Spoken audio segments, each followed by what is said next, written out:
అల్లూరి జిల్లా అరకులోయ మండల కేంద్రంలోని ఏపీ టూరిజం కార్మికుల నిరసన తెలిపారు. కార్మికులను ప్రభుత్వం ప్రైవేటీకరణ చేయడంలో ఆందోళన వ్యక్తం చేస్తున్నారు.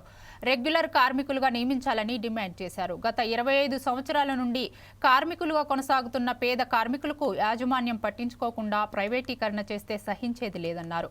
ప్రైవేటీకరణ చేస్తే తీవ్ర ఉద్యమం చేస్తామని హెచ్చరించారు. టూరిజం మంత్రి మొండి వైఖరి, టూరిజం మంత్రి మొండి వైఖరి. ఈరోజు ప్రత్యేకించి మా యొక్క యాజమాన్యం ప్రభుత్వం కూడా దీన్ని ప్రైవేటీకరణ చేయడానికి పూనుకుంది కాబట్టి దీనికి మేమైతే గిరిజన ప్రాంతంలో ఉన్న చట్టాలని హక్కుల్ని భంగం చేయకుండా మా గిరిజనులకి ప్రత్యేకించి 5th షెడ్యూల్ 1/70 యాక్ట్ ఉంది కాబట్టి దీనికి దయచేసి ఈ చట్టాలకు అనుగుణంగా మీరు నడుచుకుంటే చాలా మంచిదని మా యొక్క విజ్ఞప్తి. లేకపోతే మాత్రం చాలా ఉధృతంగా మేము రాబోయే రోజుల్లో ధర్నాలు చేయడానికి సిద్ధంగా పూనుకుంటున్నాం.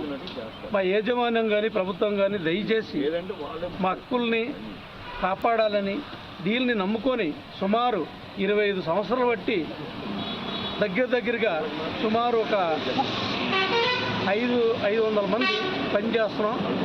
మేమంతా కూడా ప్రైవేట్ చేసినట్లయితే రోడ్డు మీద పడాల్సి వస్తుంది. కాబట్టి ప్రభుత్వానికి మాకు టూరిజం యాజమాన్యం తప్పుడు సలహా సూచనలు ఇస్తున్నారు. ప్రత్యేకించి గిరిజన ప్రాంతంలో ఉన్న టూరిజం లాభాల బాట ఎప్పుడు నడుస్తుంది కానీ నష్టాలు లేవు. ఈరోజు సీజన్ టైంలో ఈ రిపేర్లు అనేసి చేసి మా యాజమాన్యం ఏదో విధంగా నష్టం చూపించి ప్రైవేట్కి ఇద్దామని పూనుకుంటుంది. ఇటువంటి తప్పుడు విధానాలు మానుకొని సంస్థ బాగు కోసం పనిచేయాలని ప్రభుత్వం